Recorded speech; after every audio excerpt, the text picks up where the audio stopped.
Olá, queridos farmers, sejam muito bem-vindos ao nosso canal Jude Farma. Aqui a gente vai falar muito sobre perito judicial farmacêutico. O que é essa função, né? Quem são essas pessoas? Tá? O que é que elas fazem? Fiquem ligadinhos aí que vai vir coisa boa por aí, hein? Então, farmers, nesse primeiro vídeo a gente vai mostrar o passo a passo de como você vai fazer um cadastro no Tribunal de Justiça de Pernambuco. Tá? Vou mostrar para vocês aqui tudo que precisa, né? Todos os passos, todos os dados que vocês vão precisar, todos os documentos que vocês vão precisar anexar. E vou estar mostrando aqui esse passo a passo nesse primeiro vídeo aqui, tá? Então vamos lá, se liga aí que vai começar o vídeo. Como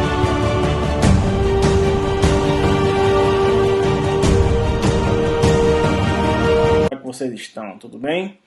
Então, no primeiro vídeo, né? Nesse primeiro vídeo aqui, vamos gravar um tutorial sobre como se cadastrar no Tribunal de Justiça de Pernambuco, tá? O TJPE. O site é esse aqui, ó, tjpe.jus.br, tá? Aqui a gente vai ter todas as abas, né? Enfim, todas as funções que o site vai nos dar, mas o que vai interessar para a gente é a parte do auxiliar de justiça, tá? Então, para ficar mais fácil para vocês, coloca lá no Google TJPE Perito. Vocês vão ver que vai abrir lá uma aba. A primeira aba que vai aparecer, a primeira opção, é o CIAJUS, que é o Sistema de Auxiliares de Justiça do TJ de Pernambuco. Então você vai clicar nele e ele vai ser encaminhado diretamente para a página dos auxiliares de justiça, que somos nós, peritos, tá? Então nessa página aqui, ó, você vai ver que vai ter a apresentação do CIAJUS, né, que foi desenvolvido para poder manter esse cadastro eletrônico dos peritos, entre outros auxiliares de justiça, tá? Isso regulamentado pelo Ato Conjunto número 44 de 2020, tá? Pode ver que é uma coisa nova, inclusive, né? Antigamente era um pouco mais complicado. Temos aqui o acesso ao CIAJUS, beleza? Então a gente pode fazer o cadastro tanto como pessoa física como jurídica, né? Acredito que a grande maioria vai fazer o cadastro como pessoa física, tá? Aqui nós temos algumas normativas e temos também o manual, certo? Então aqui, Manual do Usuário Externo, Peritos, Entidades e Órgãos Técnicos ou Científicos. Se a gente clicar nele, vai abrir um PDF com todas as informações necessárias para que você faça esse cadastro, tá? Eu constatei que ele está um pouco desatualizado, né? Quando eu fui fazer meu cadastro, percebi que algumas coisas estão desatualizadas, mas pode auxiliar vocês, né, já nessa primeira etapa, tá? Para facilitar mais ainda o trabalho de vocês, né, a gente vai fazer esse cadastro agora todo online, tá? Obviamente que fictício, mas dá para a gente elaborar, né, ver como é que vai funcionar esse cadastro, certo? Então vamos lá, né? Vamos clicar aqui no auxiliar de justiça, tá? Então ele vai abrir uma página onde vai ter o acesso para a minha conta ou criar contas. Quando vocês fizerem o cadastro, vocês vão receber um e-mail com algumas orientações para finalizar esse cadastro. E aí você entraria nessa aba aqui, ó, quando você já tiver cadastrado, né? Já tiver sua conta lá no tribunal. Como a gente vai fazer uma, né? Como vocês não têm, subentende-se, então você vem aqui, ó, pessoa física ou jurídica. Acredito que pessoa física é o que mais interessa. Então, clicou aqui. Abriu a primeira aba onde vai ter os dados pessoais, certo? Então aqui nós vamos ter nome CPF, né, nome social, caso precise, né? O documento que comprove o CPF é necessário, tá? Número de RG, e-mail, né, órgão emissor do RG. Então, qual função você deseja atuar? É a primeira pergunta. Então veja que tem outros auxiliares de justiça, tá? Não existe só perito, não. Existe o tradutor e intérprete, né, o conciliador e mediador, entre outros aqui. Mas o que interessa para a gente é o perito. Vamos aos dados pessoais. Vamos inventar aqui o nome fulano de tal. CPF de fulano de tal, 123, 123, 123, 22. Não precisa de nome social. Precisa colocar o comprovante de CPF? Sim, precisa. Todos os dados que tem esse asteriscozinho, ó, vai precisar colocar a informação. Caso contrário, você não consegue avançar. Ó. Percebam aqui no canto inferior direito da tela. Então, eu criei um arquivo teste, certo? Para colocar só para a gente poder avançar nas etapas. Então, é um PDF em branco, tá? Mas vocês vão precisar realmente tirar uma foto, converter em PDF, né? Ou JPEG também pode ser, no máximo de 5 megas, para anexar esse documento aqui, certo? Número de RG, 12312334. O órgão emissor, SSP, PE, por exemplo.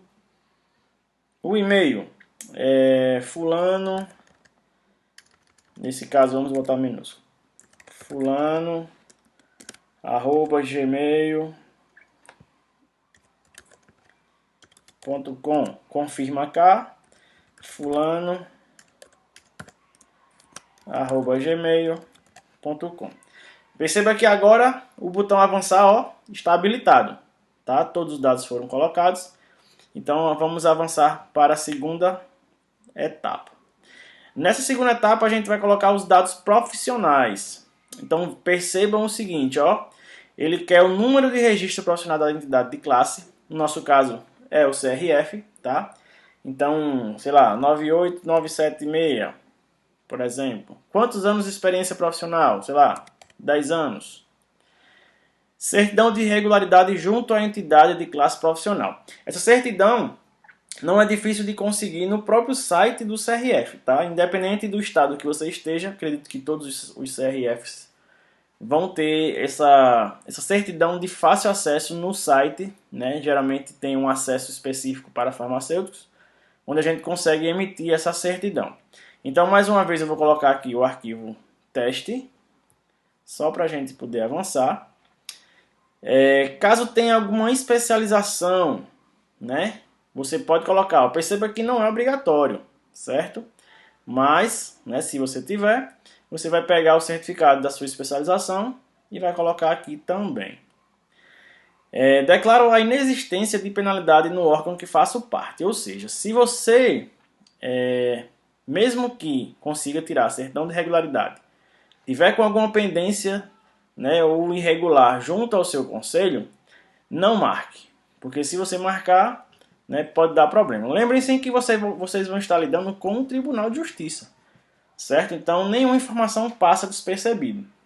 Eles vão realmente analisar todos esses processos, né, todos esses documentos, e caso eles, né, verifiquem que teve uma má-fé do candidato, isso pode dar inclusive algum processo civil, administrativo, enfim, certo? Número da inscrição do NIT, NIS ou PIS/PASEP. Vamos criar um aqui, 1, 2, 3, 1, 2, 3, 1, 2, 3, 4, 5, 6. Número de inscrição municipal, né, para o ISS. Percebam que não é obrigatório, certo? Tanto o número como o comprovante de inscrição. Caso você tenha, né, esse cadastro, ótimo, você vai lá e coloca esse documento aí, certo? Mas para alguns estados isso é obrigatório. Para outros, como no caso de Pernambuco, é facultativo. Mas uma hora eles podem até pedir isso aí. Então, eu oriento inclusive a todos, né, conseguirem lá, tentarem tirar esse número, para caso uma hora precise, você já está com sua inscrição garantida, certo? Paga uma taxazinha, coisa pequena anualmente, nada que vai interferir no orçamento de ninguém. Então, anexou aqui, né, o número de inscrição municipal, vem para as comarcas de atuação. Então, quando você vem para cá, você vê que tem várias cidades do estado de Pernambuco, muitas, se não todas, certo? Então, você vai marcar aquelas que você pretende atuar. Ah, Isaías, posso atuar em todas? Pode. Na grande maioria, 99% dos processos que envolvem perícia farmacêutica, as perícias são feitas digitalmente, certo? Existem processos ainda que estão no papel, mas a grande maioria já é digital. Então, independente de você estar, né, em Recife, sei lá, em Tamandaré, na praia, em Lagoa Grande, se o processo estiver lá em Recife, por exemplo, e for digital, você pode sim fazer à distância sem nenhum problema. Se precisar comparecer, né, até o local, aí já é uma outra preocupação. Nesse caso, quando você for aceitar essa nomeação, sabendo que essa distância existe, você vai ter que colocar inclusive as passagens diárias e afins nos honorários. E aí vai caber ao juiz, né, aceitar ou não você nessa perícia. Tá? Caso contrário, ele não vai aceitar e pode partir para selecionar um outro que esteja mais próximo, por exemplo. Então, vamos lá, vamos escolher aqui Recife. Vou marcar de Recife. Tá aqui. Você pode escolher quantas você quiser, como eu falei, ó. Certo? E aí, uma vez escolhidas, avançar novamente. Agora chegou a parte da formação acadêmica. Aqui você vai fazer um currículo sinóptico, tá? Um mini currículo apresentando algumas coisas, tá? Você pode colocar algumas funções que você, né, já trabalhou, algumas experiências, enfim, né? Farmacêutico, generalista, enfim. E aí você pode, né, fazer um currículozinho aqui. Em outras aulas eu vou estar demonstrando como você pode elaborar esse currículo melhor, para ficar mais atrativo, mais chamativo para o juiz ou para o seu auxiliar na hora de selecionar, tá, esse perito, certo? Mas por hora não precisa fazer muita coisa aqui não, até porque depois vocês tiverem acesso, já cadastrados e tiverem acesso à plataforma, vocês podem mudar algumas informações que vão ser colocadas durante o cadastro, tá? Então você pode colocar agora um currículo e depois você pode atualizar ele, obviamente, certo? Adicionar formação acadêmica, ó, não esqueçam essa função, tá? Ela fica mais ou menos, né, escondida aqui, porque fica em forma de botão, mas você vai clicar e vai abrir uma nova aba. Então você vai colocar a especialidade, né? Qual é a sua especialidade? No nosso caso é farmácia. Percebam que existem muitas outras. Então, farmácia e bioquímica. Então, para aqueles farmacêuticos que têm a graduação que não é generalista, no caso, né, de ciências farmacêuticas, por exemplo, enfim, pode estar escolhendo essas outras especialidades. Tá? Farmácia, nível de formação superior, nome do curso, farmácia, instituição, né, você pode colocar lá o FPE, o Uninassal, enfim, qual a instituição que você foi diplomado. E para concluir, né, o diploma ou certificado de conclusão de curso. Percebam que aqui ele dá a opção de certificado de conclusão. Em outras plataformas, em outros TJs, apenas o diploma. Eles não aceitam nem declaração, nem certificado de conclusão de nada, tá? Então você pode colocar aqui o diploma, né, vai selecionar, né, eu vou selecionar aqui o teste, por exemplo, só para poder ativar aqui a aba salvar, e aí eu adicionei. Ah, Isaías, eu tenho uma especialidade. Posso colocar aqui? Deve. Então você vai aqui, olha, em adicionar formação acadêmica, vai colocar a sua especialidade, no caso farmácia de novo, nível de formação pós-graduação, por exemplo.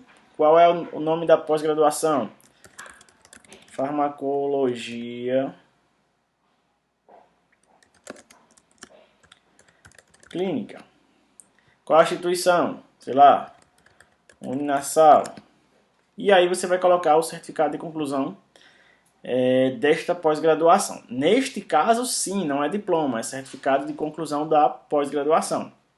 Quando você bota graduação em outras plataformas, ela vai querer sim o diploma, tá? Você pode até anexar o certificado, né, a declaração, por exemplo, mas aí eles vão barrar na hora da análise da documentação.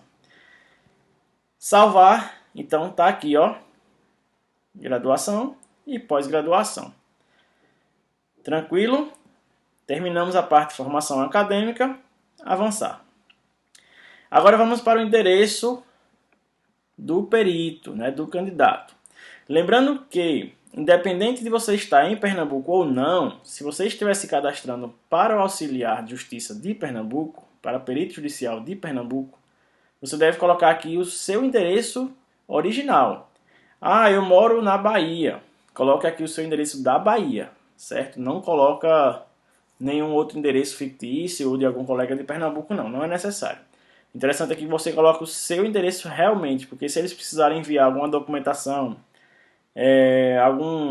alguma carta registrada, enfim, né, para lhe achar, o oficial de justiça lhe achar, para você assinar um documento, né, ou outras coisas parecidas, eles vão ter que lhe buscar nesse endereço. Então vamos colocar o endereço fictício, tá? 56.300.000. Nome da rua, Rua 40,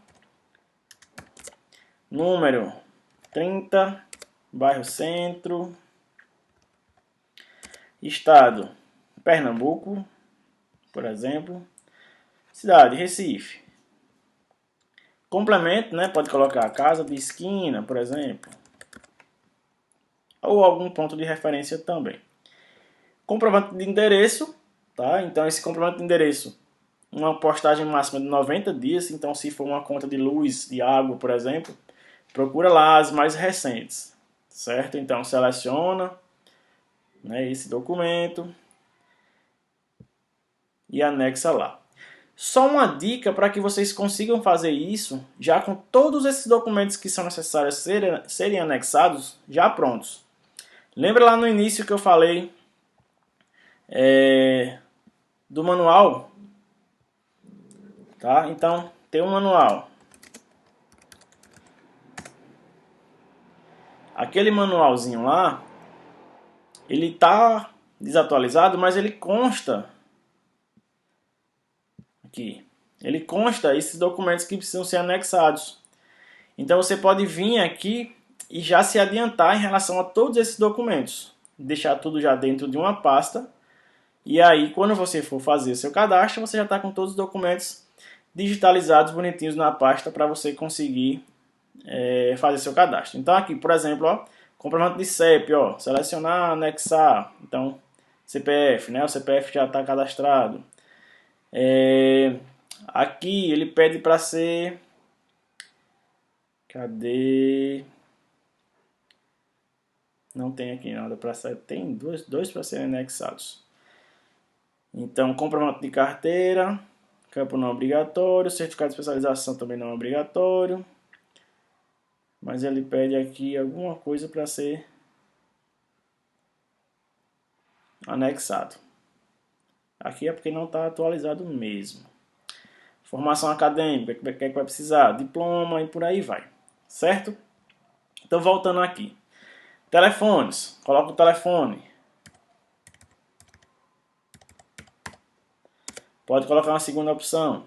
E dados bancários. Nesses dados bancários aqui, é importante que vocês coloquem com muita atenção. Porque é por esses dados bancários que seus honorários vão ser pagos. Então, qualquer número, né, qualquer agência com X, com 0, que estiver divergente e esse dinheiro retornar, eu sinceramente não sei o quanto isso pode demorar depois para você receber esse dinheiro. Certo? Então, quanto mais correto estiver, melhor.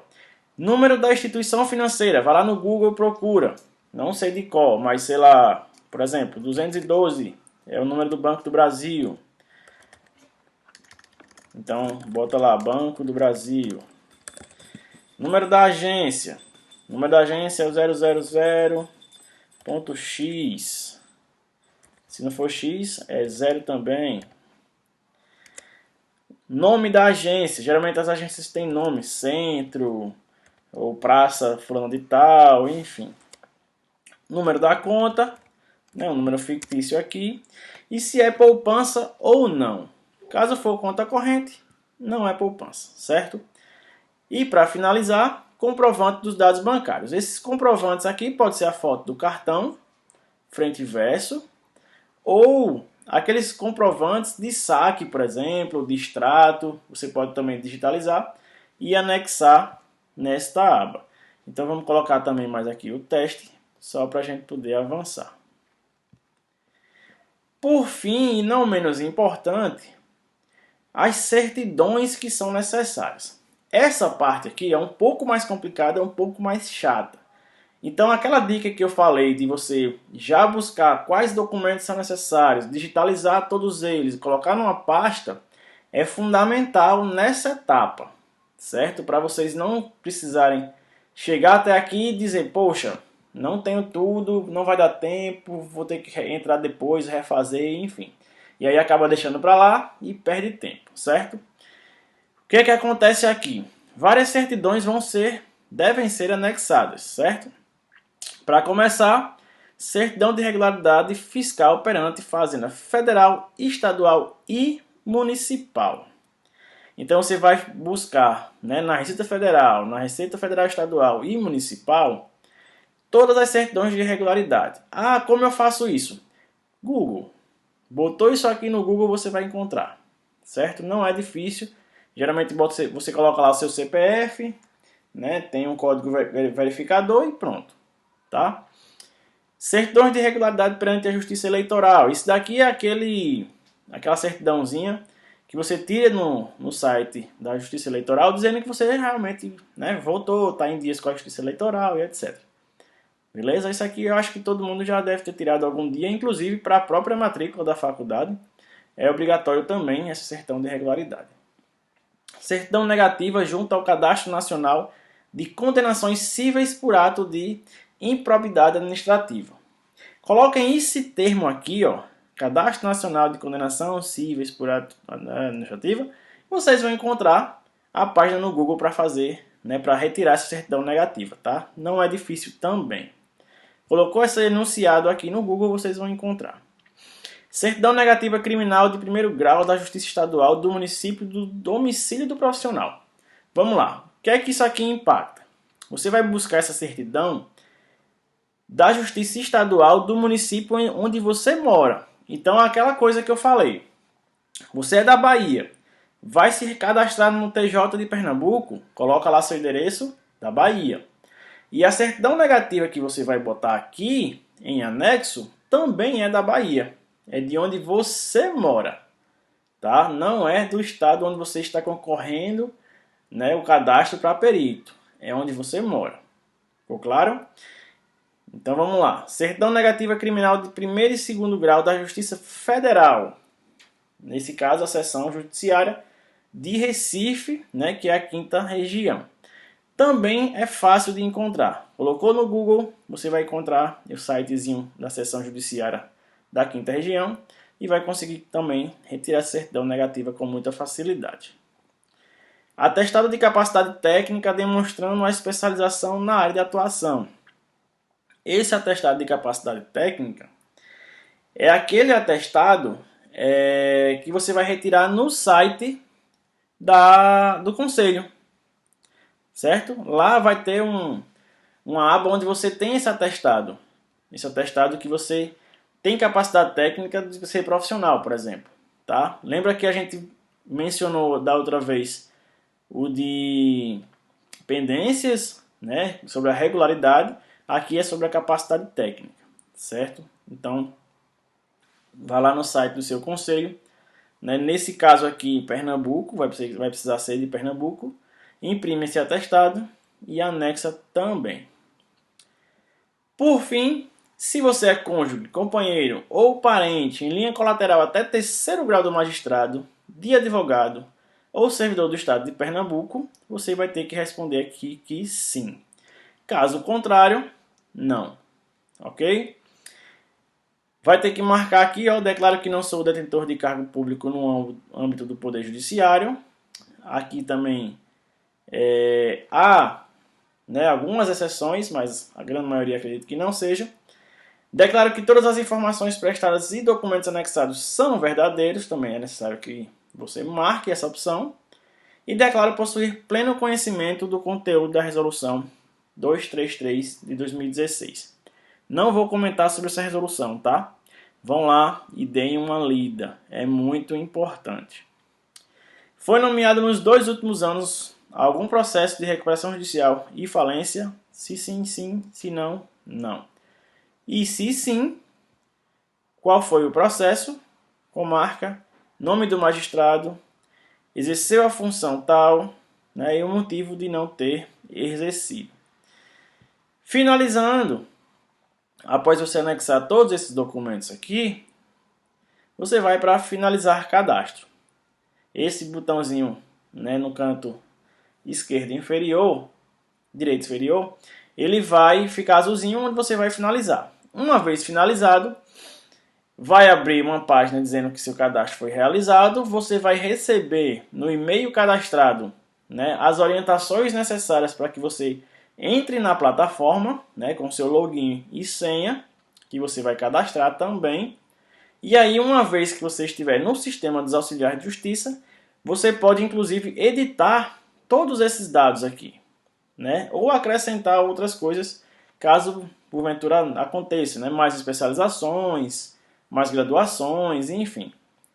Certo? Então, essa é a primeira etapa para se tornar um perito judicial.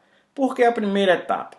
Porque essa etapa é a etapa em que você se cadastrou, né? A etapa em que você está apto a ser perito judicial. E aí vem a etapa mais complicadinha, que é a etapa de nomeação. E aí é assunto para próximos vídeos. Tudo bem? Então, pessoal, agradeço, né? Gostaria de agradecer a audiência de vocês. Tentei fazer um vídeo curto, explicativo, certo? Acredito que possa ter dado certo. E qualquer dúvida, comentem lá, deixem nos comentários, perguntem, que a gente vai respondendo ao longo dos dias, ok? Valeu, muito obrigado, boa tarde, boa noite, bom dia para vocês que ficam, até mais. Então, pessoal, gostaram do vídeo? Vão lá, se inscrevam e toquem no sininho para ficar recebendo novas notificações, ok? Valeu!